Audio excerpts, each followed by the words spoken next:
मूर्तियों की पूजा, private parts की पूजा कहीं को कर रहे हैं? क्यों कर रहे हैं प्राइवेट पार्ट्स की पूजा? मैं ये पूछ रहा हूँ, वेदा गीता के अगेंस्ट जाके, श्री राम श्री कृष्णा के खिलाफ जाके प्राइवेट पार्ट्स की पूजा क्यों? तुम्हारे प्राइवेट पार्ट्स से क्या लेना देना है लोगों को? क्यों प्राइवेट पार्ट्स की पूजा क्यों कर रहे प्राइवेट पार्ट्स की पूजा? क्यों लिंगम और योनि की पूजा कर रहे तुम? शर्मगाह की पूजा क्यों? जहन्नुम में लग जा रहे करोड़ों हिंदुओं को। श्री राम श्री कृष्णा के रास्ते पे आओ। इस्लाम, हिंदू धर्म और इस्लाम का तो खैर कोई बराबरी है ही नहीं। कोई ये कहे कि हिंदू और इस्लाम, ये हिंदू धर्म और इस्लाम, तो मैं कहता हूं ये सबसे बड़ा अहमक है। क्यों? इसलिए कि ये हिंदू धर्म आसमानी किताब है ही नहीं है। ईसाइयत, मसीहियत और यहूदियत ये किताब है, तौरात, ज़बूर, मालूम है अल्लाह ने भी इन्हें आसमानी धर्म कहा है। इसलिए इनका आपस में मुकारना तो हो सकता है, लेकिन हिंदू धर्म का मुकारना आदमी करे जनाब अली कहां राजा भोज कहां गंगवा तेली, अल्लाह को विष्णु न कहो, अल्लाह को ब्रह्मा न कहो। देखो ब्रह्मा और अल्लाह किसकी वो लिंग पूजा हो रही है उसकी आजकल। बम बम बोले टीवी पे मैं परसों देख रहा था, वो कोई बर्फ की बनी, अजीब कौम है यार, अजीब कौम है, इतनी बलिच्छ और गंदी कौम औज़ु बिल्लाह, कि जहां कहीं भी अस्तगफिरुल्लाह शर्मगाह भी पूजने लगेगी। ये शर्मगाह ही तो है, ये भोले की लिंग है, इतनी मोटी इतनी तगड़ी, ये इनके औज़ु बिल्लाह, यानी मैं नहीं कुछ कह सकता, मैं जुबान को तो आप हमारे अल्लाह को उन जलीलों का नाम दें। जय हिंद, वंदे मातरम। दोस्तों, हम उन लोगों को एक्सपोज करने वाले हैं जो सनातन धर्म पे क्वेश्चन करते हैं, और खास करके जो शिवलिंग का मजाक उड़ाया जाता है। शिवलिंग का असली मतलब क्या है इस वीडियो में आप जानोगे। वीडियो पूरा जरूर देखिएगा दोस्तों। अपने व्यू, अपने विचार भी मैं बीच में रखूंगा, क्योंकि जब तक आप अंत तक वीडियो नहीं देखोगे तो आपको पूरा नॉलेज नहीं मिलेगा। फिर आप ऐसे ही मौलानाओं की तरह शिवलिंग का मजाक उड़ाते रहेंगे, लेकिन इन लोगों के जो सोच है, जो दिमाग है, उस पे हंसी जरूर आती है, क्योंकि ये लोग वही बात को कहेंगे, वही बात बोलेंगे जो इनको सिखाई गई है।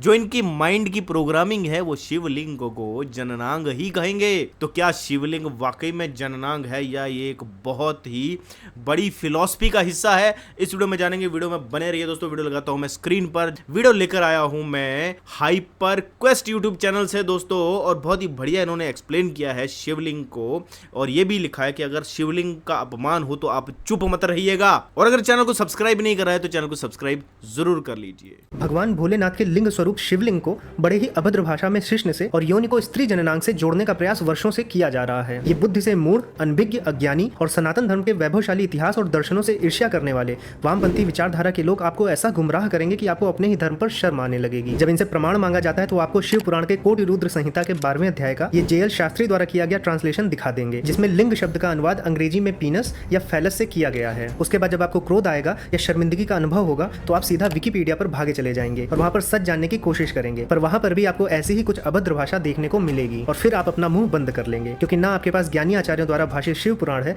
और ना ही आपको सनातन धर्म के मौलिक दर्शनों का ज्ञान है। तो आपके पास अपना मुंह बंद करने के अलावा कोई रास्ता बचता भी नहीं है। आज के एपिसोड में मैं सनातन हिंदू शास्त्रों से एक दो नहीं बल्कि दर्जनों श्लोकों को प्रमाण के रूप में आपके समक्ष प्रस्तुत करूंगा, जहां पर शिवलिंग क्या है, शिवलिंग का सत्य अर्थ क्या होता है और उसकी परिभाषा क्या है, ये अच्छे से समझाया गया है, जिससे आपके पास भविष्य में कभी भी शिवलिंग का अपमान हो रहा हो तो उसके जवाब में साइलेंस ना हो बल्कि प्रमाण हो। और मैं आपको ये भी बताऊंगा कि किस प्रकार से तथाकथित अनुवादकों ने, भारतीय अनुवादकों ने इस विषय पर लगातार अपनी वामपंथी रोटियां सेकी हैं। और दोस्तों, ज्यादा से ज्यादा लोगों तक सनातन धर्म का, विशेषकर शिव जी का सत्य स्वरूप पहुंचे, इसलिए हम 4 जुलाई से एक अभियान चलाने वाले हैं, जिसमें हम आगामी सावन के 59 दिनों तक भगवान शिव की 59 बातों को छोटी छोटी रील के माध्यम से घर घर तक पहुंचाएंगे। मेरा आप सभी से आग्रह है कि आप हमारे इंस्टाग्राम और फेसबुक से जुड़कर इस अभियान में हिस्सा लें और इस सावन में शिव जी के विषय में और विज्ञान अर्जित करें। अब दोस्तों ये हाइपर क्वेस्ट यूट्यूब चैनल जो है वो बहुत ही बढ़िया काम कर रहा है। वेदों, उपनिषदों और दर्शनों की जो गहराई है, जो गहरा ज्ञान है, उसको बड़े ही आसान शब्दों में ये अपने चैनल पर दिखाते हैं, और जिससे जन सामान्य तक जो है वैदिक ज्ञान पहुंचे।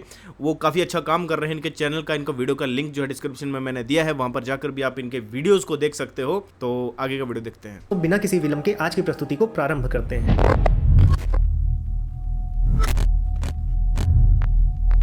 दोस्तों, जितने भी हिंदू प्राचीन दर्शन हुए हैं उनमें प्रमाणों की चर्चा की जाती है कि प्रमाण कितने प्रकार के होते हैं, कौन से प्रमाणों को हम प्रमाण मानेंगे। इनमें प्रत्यक्ष प्रमाण को सर्वश्रेष्ठ माना जाता है, जो हम डायरेक्टली ऑब्जर्व करते हैं। इसके अलावा अप्रत्यक्ष प्रमाण, जिसको हम अनुमान भी कहते हैं, उसको भी प्रमाण माना गया है। और ये जो अनुमान प्रमाण होता है, ये 2 प्रकार का होता है, एक लिंग पूर्वक और दूसरा लिंगी पूर्वक। अब आप सोच रहे होंगे कि मैं ये सब आपको क्यों बता रहा हूँ, ये आपको अभी समझ में आ जाएगा। दोस्तों, जो मैंने बताया कि अनुमान प्रमाण 2 प्रकार का होता है, लिंग पूर्वक और लिंगी पूर्वक, ऐसा सांख्य दर्शन में दिया गया है। और सांख्य दर्शन कम से कम 2500 वर्षों से भी ज्यादा पुराना दर्शन दर्शन है। इसमें ईश्वर कृष्ण जी द्वारा रचित सांख्य कारिका की 5वीं कारिका में बताया गया है कि त्रिविधम अनुमानम आख्यातम तत् लिंग लिंगी पूर्वकम, अर्थात अनुमान 3 प्रकार के होते हैं और ये तीनों प्रकार के अनुमान या तो लिंग पूर्वक होते हैं या फिर लिंगी पूर्वक होते हैं। आइए इसको समझते हैं। दोस्तों, जो कुछ भी घटित होता है हमारे चारों ओर, जो भी कार्य घटित होता है उसका कुछ ना कुछ कारण होता है। तो पहले कारण होता है, फिर उससे कार्य घटित होता है। तो हम ये कह सकते हैं कि कार्य कारण का प्रतीक है, मतलब कि कार्य कारण का लिंग हुआ। और उसी प्रकार से अगर उल्टा कर दें तो कारण कार्य का लिंगी हो जाता है। इसको उदाहरण से समझते हैं कि अगर आपने कहीं धुआं देखा और आपको आग नहीं दिख रही है तो आप कॉमन सेंस से ये समझ जाएंगे कि वहां पर आग है। तो आपने क्या देखा? आपने कार्य देखा, धुएं को देखा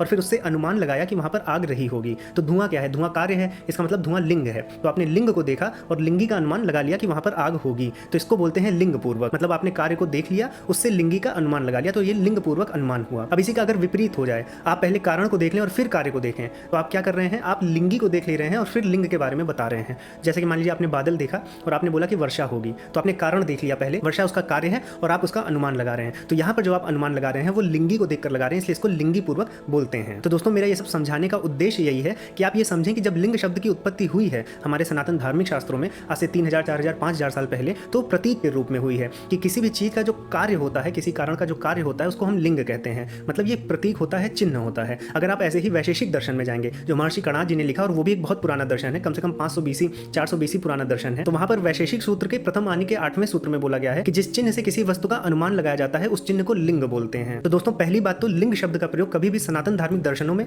और शास्त्रों में पुरुष के जननांग के लिए नहीं किया जाता है। और अगर इसका अर्थ पुरुष के जननांग के लिए किया जाता तो आपको पुराणों में देवियों के लिए लिंग शब्द का प्रयोग कभी नहीं दिखता। लेकिन वामन पुराण के 40वें अध्याय के 4थे श्लोक में मां सरस्वती देवी की लिंग रूप में विवेचना की गई है और इसी पुराण के 46वें अध्याय में मां सरस्वती के लिंग रूप में स्थित होने का वर्णन मिलता है। तो लिंग शब्द का प्रयोग शिष्य के लिए करने से नीच कार्य कोई हो नहीं सकता और इस प्रमाण है जो प्रूव करते हैं कि सनातन धार्मिक शास्त्रों में लिंग का प्रयोग पुरुष जननांग के लिए कभी नहीं किया जाता है। तो दोस्तों, अगर हमें शिवलिंग की परिभाषा जाननी है कि शिवलिंग आखिर होता क्या है, तो हमें शिव पुराण और लिंग पुराण से ज्यादा ऑथेंटिक ग्रंथ नहीं मिलेंगे जो हमें बता पाए कि आखिर शिवलिंग का प्रायोजन क्या है। तो दोस्तों, आइए वो भी देख लेते हैं। दोस्तों, शिव पुराण के विद्वेश्वर संहिता के 5वें अध्याय के 11वें श्लोक में बताया गया है कि शिव जी का निराकार स्वरूप ही लिंग रूप धारण करता है। इसी अध्याय के 21वें श्लोक में भी लिखा है कि लिंग शिव जी का निर्गुण रूप है। अगर इसी अध्याय को आप आगे पढ़ेंगे तो अंतिम श्लोकों 30वें और 31वें श्लोक में बताया गया कि शिव जी के निष्कल रूप को ही लिंग कहते हैं। तो दोस्तों, आप देख सकते हैं कि कहीं भी शिव पुराण में लिंग शब्द का प्रयोग शिव जी के जननांग के लिए नहीं किया गया है। और इस लिंग शब्द को लेकर भ्रांति का एक और कारण है और वो है पुरुष शब्द का सही अर्थ नहीं जानना। जिन्होंने भी वेदों और हिंदू दर्शनों की पढ़ाई की है या उन पर बेसिक नॉलेज रखते हैं, उनको पुरुष और लिंग का शास्त्र सम्मत अर्थ पता होगा। जैसे शिव पुराण की इसी संहिता के 16वें अध्याय का 107वां श्लोक बताता है कि शिव और शक्ति का सम्मिलित रूप ही लिंग है और वहां लिंग शब्द से जिस पुरुष का बोध होता है वो शिव है। अब यहाँ पर थोड़ी कम बुद्धि वाले लोग पुरुष का अर्थ आदमी से लगाते हैं और फिर लिंग को उसका जननांग मान लेते हैं, जबकि पुरुष का वैदिक और आध्यात्मिक अर्थ मेल नहीं होता, आदमी नहीं होता है। पुरुष का अर्थ होता है कॉस्मिक कॉन्शियसनेस से। मैंने पुरुष को डिटेल में अपनी पुरुष सूक्त वाली वीडियो में समझाया है, आप उसे देखें और समझें कि पुरुष क्या है। और यहाँ पर इस श्लोक में शक्ति का अर्थ महिला से नहीं है कि पुरुष और महिला मिल गए तो फिर वो लिंग बन गया। यहाँ पर शक्ति का जो अर्थ है वो प्रकृति से है। अगर आप मेरी सांख्य दर्शन वाली वीडियो देखे होंगे या सांख्य दर्शन पर कोर्स को अटेंड किए होंगे तो वहां पर आपको पता होगा कि पुरुष और प्रकृति के बीच का क्या संबंध होता है। और यहाँ पर शिव और शक्ति को सम्मिलित रूप से पुरुष और प्रकृति का द्योतक माना गया है, उसी रूप में प्रस्तुत किया गया है। और यही सब कारण है कि आपको हिंदू सनातन दर्शनों का ज्ञान होना चाहिए। दर्शन ही धर्म का आधार बनाते हैं और इसी आधार पर धर्म के रीति रिवाज और कथाएं आदि फलती फूलती हैं। तो शिव जी की महिमा की एक आम आदमी से तुलना करना दुर्बुद्धि का ही प्रमाण है। इसीलिए एक के जानने से नहीं होगा, हम सबको अपने सनातन शास्त्रों का ज्ञान होना चाहिए। और दोस्तों, इसके साथ एक बड़ी अनाउंसमेंट है। कुकू एफएम आपके लिए एक फैमिली प्लान लेकर आया, अपने ही ग्रंथों का अपमानजनित अनुवाद करते हैं। दोस्तों, महर्षि दयानंद सरस्वती जी ने अपनी पुस्तक सत्यार्थ प्रकाश के प्रथम समुल्लास में एक बात लिखी है कि अगर कोई कहे हे भृत्य तुम सैंधवम आने, मतलब कि तुम सैंधव ले आओ। तो चूंकि सैंधव के दो अर्थ होते हैं, एक नमक और दूसरा घोड़ा, तो अगर खाना खाते समय कोई घोड़ा ले आए और यात्रा पर निकलते समय कोई नमक ले आए तो उससे बड़ा कोई दुर्बुद्धि होगा नहीं। और उसी प्रकार से अगर हमारे पुराणों में धर्मशास्त्रों में वर्णित लिंग को अगर कोई शिष्य न समझ रहा है तो महर्षि दयानंद सरस्वती जी के इस उदाहरण के अनुसार वो बुद्धहीन सिद्ध हो जाता है। और ऐसे ही कई अनुवादक हैं जैसे कि जेएल शास्त्री और एन.ए. देशपांडे, जिन्होंने धर्मशास्त्रों और पुराणों में आने वाले लिंग का जो अनुवाद किया है वो पीनस या फैलस किया है। और जैसे कि मैंने आपको बताया कि जो सबसे ज्यादा विवादित पार्ट है वो है कोटि रुद्र संहिता का 12वां अध्याय। इस अध्याय को ही दिखाकर आपको बहुत से लोग ये बताएंगे कि लिंग जो होता है वो पुरुष का जननांग होता है। अब इस अध्याय में है क्या? इस अध्याय में हटकेश्वर महादेव जी की स्थापना का वर्णन है। इसमें शिव जी दिगंबर रूप में कुछ ऋषियों के समक्ष प्रस्तुत होते हैं और वो ऋषियों की परीक्षा लेना चाहते हैं, देखना चाहते हैं कि जो ऋषि इतनी पूजा और तपस्या में तल्लीन है क्या वो उनके सत्य स्वरूप को समझ पाएंगे कि नहीं समझ पाएंगे। और फिर इसमें आगे बहुत सी चीजें होती हैं, शिव जी अपनी लीलाएं दिखाते हैं और अंत में हटकेश्वर शिवलिंग की स्थापना होती है। तो ये जो पूरा प्रकरण है, इसी का जो अनुवाद हुआ है वो बहुत गलत ढंग से हुआ है, बहुत त्रुटियों से भरा हुआ है और इसी को आपके समक्ष प्रस्तुत कर दिया जाएगा जब भी शिवलिंग का अपमान होगा। लोग यहाँ पे दिखा देंगे कि शिवलिंग जो है वो पुरुष का जननांग है। तो इस प्रकरण को हम बहुत विस्तार से इसकी त्रुटियों को समझने वाले हैं। तो दोस्तों, यहाँ पर जो प्रॉब्लम है वो ट्रांसलेशन में है। ध्यान से आप चीज को समझिए। जिन लोगों ने ट्रांसलेशन किया उन्होंने लिंग को जो पुरुष का जननांग कर दिया गया, मतलब ट्रांसलेशन में प्रॉब्लम है, सीधी सी बात है। आगे का वीडियो देखते हैं। सबसे पहले हम इस अध्याय के नाम से ही शुरू करेंगे। दोस्तों, गीता प्रेस द्वारा प्रकाशित शिव पुराण में कोटिरुद्र संहिता का जो 12वां अध्याय है उसका नाम है हटकेश्वर लिंग का प्रादुर्भाव और महात्म्य का वर्णन। अब आप देखिए कि जेएल शास्त्री अपनी किताब में इस अध्याय का क्या नाम रखते हैं। वो नाम रखते हैं कि the reason for Shiva's assuming the phallic form. अब किस लॉजिक से उन्होंने लिंग का अनुवाद फैलस से किया है ये मेरी समझ से परे है, और ये तो केवल चैप्टर का नाम है। अभी आप आगे देखिएगा कि अध्याय के अंदर उन्होंने किस तरह की अपमानजनित भाषाओं का प्रयोग किया है। अब जैसे कि मैंने आपको बताया कि इस प्रकरण में शिवजी ऋषियों की परीक्षा लेने के लिए दिगंबर रूप में आते हैं और अपने हाथ में एक तेजोमय लिंग को धारण करके विभिन्न तरह की लीलाएं करने लगते हैं। अब दोस्तों, पहले आप देख लीजिए कि गीता प्रेस द्वारा प्रकाशित शिव पुराण में इस प्रकरण को कैसे दिखाया गया है। यहाँ लिखा है कि इसी बीच उन लोगों की परीक्षा लेने हेतु साक्षात नील लोहित शंकर विराट रूप धारण करके वहां आए। वे दिगंबर भस्म रूप भूषण से विभूषित तथा महातेजस्वी भगवान शंकर हाथ में तेजोमय लिंग को धारण करके विचित्र लीला करने लगे। अब दोस्तों, आप देखिए कि जेएल शास्त्री इसका अनुवाद किस प्रकार करते हैं। He was very brilliant but stark naked. He had smeared ashes all over his body as the sole ornament. Standing there and holding his penis, he began to show all sorts of vicious tricks. अब इससे ज्यादा अपमानजनित भाषा शिव जी के लिए क्या होगी। और यहाँ पर देखिए उनकी विचित्र लीलाओं का अनुवाद हुआ है vicious tricks, और vicious का अर्थ होता है निर्मम, क्रूएल, जो बहुत आपको चोट पहुंचा दे। तो इस प्रकार से भगवान की नकारात्मक छवि को आपके सामने रखकर आपको गुमराह किया गया। अब दोस्तों, लिंग पुराण के 31वें अध्याय में इन विचित्र लीलाओं का वर्णन देखने को मिलता है। मैं चौखंबा प्रकाशन के लिंग पुराण का अनुवाद आपके समक्ष रखने जा रहा हूँ। आप स्वयं देखिए कि ये लीलाएं कितनी विशेष थी। यहाँ पर शिव जी के लिए लिखा है कि वह गमारू वेश में थे, वे नंगे थे, वे अपने अंगों पर भस्म चुपड़े थे, उनके हाथों में उन्मुख अर्थात मसाले थीं जिनको वे घुमा रहे थे, उनके नेत्र लाल और पीले थे, कभी वे भयानक हंसी हंसते थे, कभी विस्मित होकर गाते थे, कभी वे श्रृंगारी भाव में नाचते थे तो कभी बार बार रोते थे, वे आश्रमों में घूमते थे और भिक्षा मांगते थे, वे अपनी इच्छा अनुसार अनेक रूप धारण करते थे। और इसी तरह से आगे उनकी विचित्र लीलाओं का वर्णन किया गया है। अब दोस्तों, यहाँ पर यह अवश्य लिखा है कि वो नंगे थे, लेकिन वो दिगंबर रूप में थे ऐसा भी बताया गया है। और दिगंबर रूप में जो भी साधु होता है वो अपने वस्त्रों का त्याग कर देता है। आज भी हमारे समाज में दिगंबर साधु होते हैं, लेकिन हम उनको अश्लीलता की दृष्टि से नहीं देखते बल्कि सम्मान की दृष्टि से देखते हैं। और ये बात शायद जेएल शास्त्री को नहीं समझ में आई। और इतना ही नहीं, इसके आगे वो शिव जी को परवर्ट भी बोलते हैं। वो लिखते हैं, you are acting pervertedly, this violates the Vedic path, hence let your penis fall on the ground. अब दोस्तों, इस प्रकरण में आगे ये होता है कि जो ऋषियों की पत्नियां होती हैं वो शिव जी के रूप पर मोहित हो जाती हैं, आसक्त हो जाती हैं। और जब ऋषि अपनी अपनी कुटिया में वापस आते हैं और शिव जी को पाते हैं और जब उनको पहचान नहीं पाते तो बहुत क्रोध करते हैं। और क्रोध करते हुए ऋषि लोग शिव जी के इस दिगंबर रूप को ये श्राप दे देते हैं कि उनके हाथ का जो तेजो में लिंग है वो नीचे गिर जाए। और जैसे ही लिंग धरती पर गिरता है वो अनस्टेबल हो जाता है और अपने आकार को बड़ा करने लगता है, जिससे जो भी चीजें उसके टच में आती हैं, जो भी चीजें उसे स्पर्श करती हैं, वो आग में जल जाती हैं। अब इस हाहाकार से बचने के लिए ऋषि लोग मां पार्वती की आराधना करते हैं, जिससे वो अपने योनि रूप में इस लिंग रूप को धारण करके इसको शांत कर दें। अब दोस्तों, यहाँ पर जेएल शास्त्री जी को लगा कि कोई इंटरकोर्स चल रहा है और उन्होंने यहाँ पर योनि को वजाइना अनुवादित कर दिया। वो लिखते हैं, let the gods propitiate goddess Parvati and pray if she can assume the form of the vaginal passage that penis will become steady. अब दोस्तों, इससे भद्दा अनुवाद क्या ही होगा। अगर आप इसको समझें और हमारे गुरु और आचार्यों के अनुवाद को देखें तो मैं आपके सामने स्वामी करपत्री जी का अनुवाद रखता हूं, तो आप देखिए कि उन्होंने वहां पर क्या वर्णन किया है। और उन्होंने इस बात का खंडन भी किया है कि वो योनि कोई स्त्री का जननांग नहीं है। वो लिखते हैं कि उस ज्योतिर्लिंग ब्राह्म तेज का आधार पंच तत्व आत्मिका प्रकृति ही योनि है, अतः पार्वती ने योनि रूप से उस लिंग को धारण किया, अर्थात पंच तत्व आत्मिका प्रकृति बनकर उन्होंने ब्रह्मांड को धारण किया। अग्नि में सर्वदाहक लिंग को योनि प्राकृत चर्म खंड मूत्रेंद्रिय में कौन धारण कर सकता था। तो यहाँ पर स्वामी करपत्री जी प्रकृति को ही योनि बोल रहे हैं, क्योंकि उसी से सब कुछ निकलता है, वही सब चीजों का आधार है। और फिर इस बात का वो खंडन भी कैसे करते हैं कि जो लिंग इस प्रकार से आकार में बढ़ रहा था और सर्वदाहक मतलब सबको अग्निमय कर दे रहा था, सबको जला दे रहा था, उसको कैसे साधारण स्त्री का जननांग अपने अंदर लेकर उसको शांत कर सकता है। ये कितनी नीच मानसिकता है कि एक त्वचा से बना हुआ अंग किस प्रकार से अग्नि को अपने अंदर शांत कर लेगा। तो इस बात से वो खंडन करते हैं कि यहाँ पर योनि जो है वो वजाइना नहीं है, योनि जो है वो प्रकृति रूप है जिसने इस पूरे ब्रह्मांड को संभाला हुआ है। तो यहाँ पर योनि शब्द का जो अर्थ है वो भी क्लियर हो जाता है कि योनि जो है वो प्रकृति ही है। और यहाँ पर पार्वती जी प्रकृति रूप को धारण करके शिव जी के पुरुष लिंग रूप को, जो कि अनस्टेबल हो गया था श्राप की वजह से, उसको एक स्थायी आधार प्रदान करती हैं। तो दोस्तों, हमारे धर्मशास्त्रों में कुछ भी बुरा नहीं दिया गया या फिर गलत नहीं लिखा है,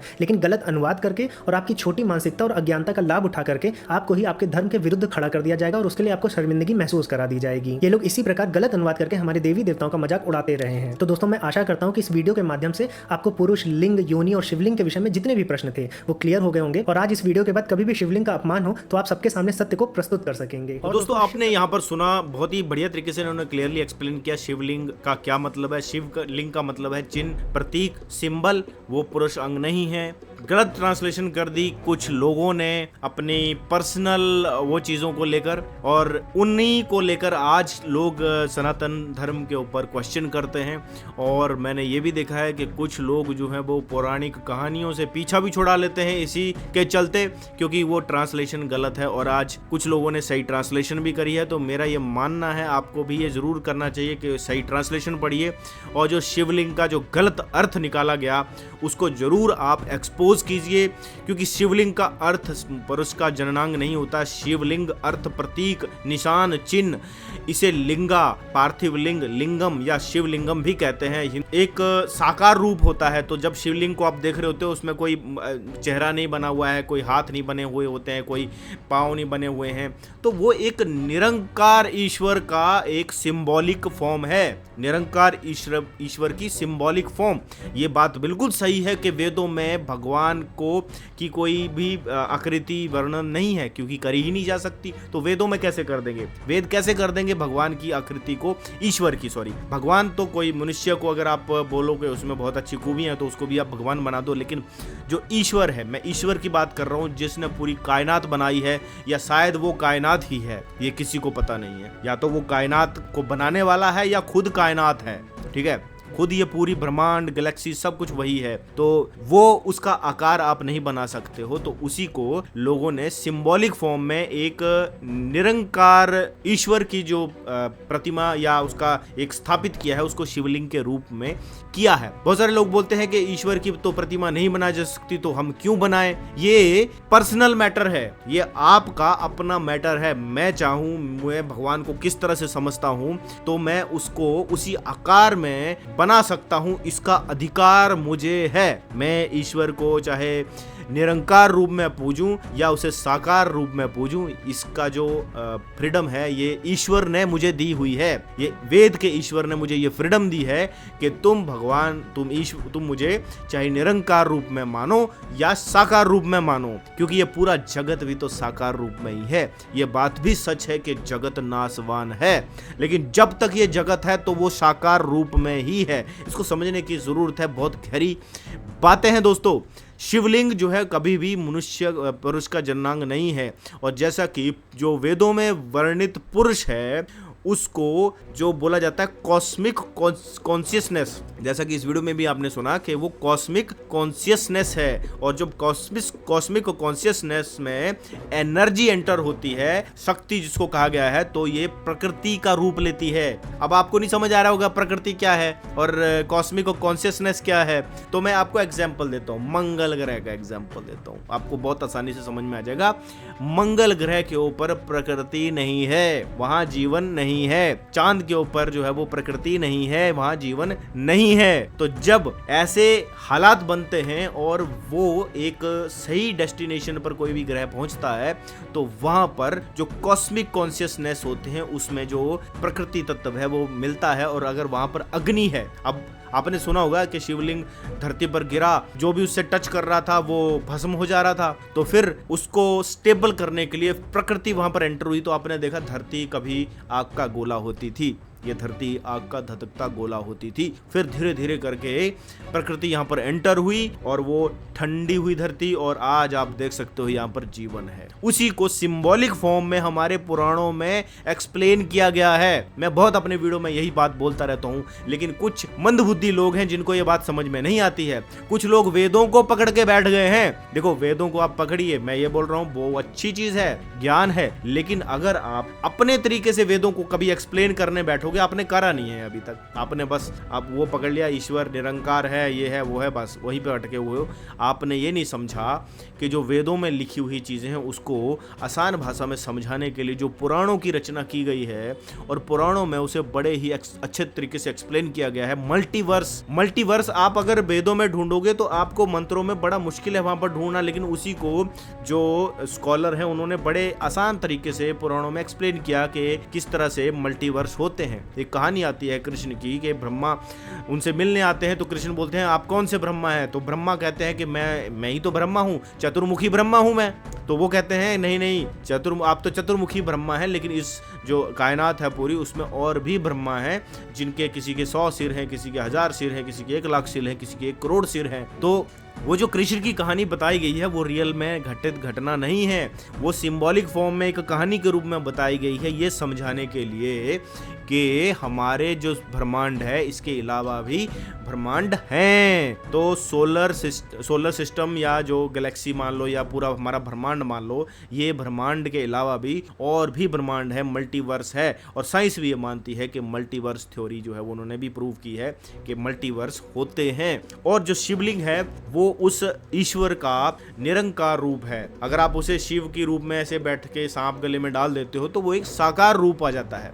लेकिन कुछ लोगों का यह मानना है कि जो ईश्वर है उसको शिव का साकार रूप देना ठीक नहीं है, तो उन्होंने उसी को एक शिवलिंग के रूप में निरंकार रूप दे दिया कि ठीक है भाई, तुम बोलते हो कि साकार नहीं है, लेकिन ये पूरी धरती के ऊपर आप देखोगे हर चीज जमीन से ऊपर उठी हुई है कि नहीं है। आप पहाड़ों को देखते हो वो जमीन से ऊपर उठे हुए, पेड़ है जमीन से ऊपर उठे हुए हैं, इवन मनुष्य जीव जंतु जब भी धरा पर आपको दिखते हैं तो वो जमीन से ऊपर उठे हुए दिखते हैं। उसी को ये पूरी कायनात भी आप देखोगे वो भी एक शिवलिंग के रूप में है। एक प्रकरण आता है पुराणों में कि ब्रह्मा शिवलिंग को नापने गए तो वो नापते ही चले गए, 50,000 साल तक नापते रहे लेकिन शिवलिंग को नाप नहीं पाए। तो वो क्या है, वो कोई पुरुष के अंग को थोड़ी नाप रहे थे। लेकिन अब ट्रांसलेशन करने वालों ने तो गलत ट्रांसलेशन कर दिया, तो उनकी ट्रांसलेशन पे थोड़ी हम जाएंगे। हम तो ये बोलेंगे कि जो शिवलिंग है जिसको नाप रहे थे ब्रह्मा, वो निरंकार इस पूरे ब्रह्मांड को वो नाप रहे थे और उसको नापा नहीं जा सकता। आज भी गैलेक्सी के एक छोर से लाइट निकलती है तो गैलेक्सी के दूसरे छोर तक पहुंचने में उसे 1 लाख प्रकाश वर्ष लगते हैं। आप गूगल में सर्च कर लीजिए कि लाइट की स्पीड कितनी होती है। 1 सेकंड में 3 लाख किलोमीटर ट्रैवल करती है लाइट, यानी कि यहाँ से चांद। तो सूर्य से जब लाइट निकलती है तो उसे धरती पर पहुंचने में 8 मिनट लग जाते हैं। तो जब लाइट की स्पीड से कोई चीज निकलती है तो सोचो उस स्पीड से ब्रह्मा नाप रहे थे। और ब्रह्मा कोई पुरुष मतलब ह्यूमन नहीं है ब्रह्मा। आप समझो, जो कहते हैं ना ब्रह्मा एक ह्यूमन है, ब्रह्मा ने सरस्वती से शादी करी, भाई तुम लोग मदबुद्धि हो, तुम्हें उस कंसेप्ट समझ में नहीं आएगा। ब्रह्मा का एक दिन भी अगर देखोगे तो ना जाने आप कितने उसमें मनुष्य के ईयर बीत जाते हैं। ब्रह्मा सिंबॉलिक फॉर्म में पुराणों में बताए गए हैं। ब्रह्मा के 100 साल में कितने साल होते हैं आप सोच भी नहीं सकते, ठीक है। वो उसको कल्प के रूप में बताया गया है बहुत ही अच्छे तरीके से। मैं उसमें अभी नहीं जाऊंगा उस कैलकुलेशन में, क्योंकि आज का जो वीडियो है वो शिवलिंग के ऊपर था और शिवलिंग का अर्थ जो है वो यहाँ पर बड़े ही अच्छे तरीके से इस वीडियो में बताने की कोशिश की है। तो जो भी शिवलिंग है वो स्वयंभू भी हो सकते हैं और उसे मानव द्वारा निर्मित भी किया जा सकता है। 2 तरीके के शिवलिंग होते हैं। एक तो होते हैं जो नेचुरल रूप पे होते हैं, जैसा कि आप जाते होंगे अमरनाथ यात्रा पे जाते हो, वहां पर बर्फ का बना हुआ शिवलिंग की पूजा होती है, तो वो स्वयंभू है क्योंकि वो अपने आप बना है। और कुछ लोगों ने अपने खुद के शिवलिंग बना दिए हैं, मानव निर्मित शिवलिंग, उनकी पूजा करते हैं। अब मैं अपने घर में कोई शिवलिंग बना दूं तो क्या आप उसे पूरे हिंदू धर्म के ऊपर थोप दोगे? अब किसी ने वो गलत ट्रांसलेशन पढ़ ली और उसने वो गलत ट्रांसलेशन पढ़कर ह्यूमन का जो अंग होता है, मतलब शीशन होता है, पुरुष का जो अंग होता है, उसको उसकी फॉर्म में शेप में बना दिया शिवलिंग को, तो क्या आप मान लोगे उसको? वो उस पर्सन की अपनी मान्यता है। ऐसे हिस्से हैं देश में जहां पर ऐसे गलत वो उन्होंने बनाए हुए हैं, लेकिन उन लोगों को नॉलेज नहीं है, तो क्या तुम भी उनके पीछे जाओगे? शिवलिंग का सही अर्थ समझना जरूरी है हमारे जितने भी लोग हैं। और मैं ये बोलता हूं कि आप समाज को आर्य समाजी पौराणिक में मत बांटिए। सनातन धर्म जो है वो ना आर्य समाज से बहुत बड़ा है, सनातन धर्म पौराणिक लोगों से भी बहुत बड़ा है। तो पौराणिक और आर्य समाजी अलग अलग सेक्ट में मत बटिए। ये मत पंथ संप्रदायों में बटना जो है ठीक नहीं है। आप एक सनातन धर्म की बात कीजिए, आप विज्ञान की बात कीजिए। हमारे जो वेद कहते हैं कि ये पूरे जो धरती है वो गोल है, लेकिन कुछ ऐसे आ जाते हैं फ्लैट अर्थ वाले, तो उन लोगों को करारा तमाचा देता है। मैं इसीलिए ये सारे फोटो लाता हूं। ये तो कहते कंप्यूटर निर्मित फोटो है, भाई ये कंप्यूटर निर्मित नहीं है। आप जाइए, आपने कभी ट्रेवल नहीं करा है ना, एक छोर से दूसरे छोर तक हम ट्रेवल कर चुके हैं, हमने ट्रेवल किया हुआ है। तो जब आप इंडिया से चलोगे और यहाँ पर मान लो दिन है, इंडिया में दिन है, और आपको यहाँ से अमेरिका जाने में मान लो 8 घंटे लगते हैं, तो जब तक आप यहाँ से सुबह निकले, यहाँ आप इंडिया से निकले सुबह, तो जब यहाँ पर सुबह निकलोगे तो अमेरिका में रात होगी, ठीक है। अब आप यहाँ पर शाम हो गई इंडिया में, लेकिन आप निकल गए आपके हिसाब से, यार मैं तो सुबह निकला था। आप शाम को अमेरिका पहुंचोगे, लेकिन वहां फिर सुबह हो जाएगी। तो एक तरह से आप बोलोगे कि यहाँ से निकला हूं मैं, वहां पे फिर सुबह हो गई। क्यों? क्योंकि जो अर्थ है वो घूम जाती है, अर्थ घूमती है, तभी दूसरी तरफ अंधेरा होता है। अगर फ्लैट होती है ना तो वैसा अंधेरा नहीं होता, बिल्कुल डार्क वाला अंधेरा नहीं हो सकता है। अगर धरती चपटी होती तो क्या यार छोड़ो। तो ये लोग बड़े बेवकूफ लोग हैं जो लोग शिवलिंग के ऊपर क्वेश्चन करते हैं। भैया पढ़ो आप। और चैलेंज है मेरा उन सब लोगों को जो कहते हैं कि शिवलिंग जो है वो पुरुष का अंग है। मैं चैलेंज दे रहा हूँ आज अपने चैनल से, आ सकते हैं मेरे साथ डिबेट में। मैं अपने चैनल पर डिबेट रखूंगा। आप ये प्रूव कीजिए कि शिवलिंग का मतलब जनांग है, और मैं ये प्रूव करूंगा शिवलिंग का मतलब है शिव, यानी कि ईश्वर का निरंकार स्वरूप। तो इसके साथ दोस्तों वीडियो समाप्त करूंगा। मिलूंगा नेक्स्ट वीडियो में, तब तक दोस्तों जय हिंद, वंदे मातरम।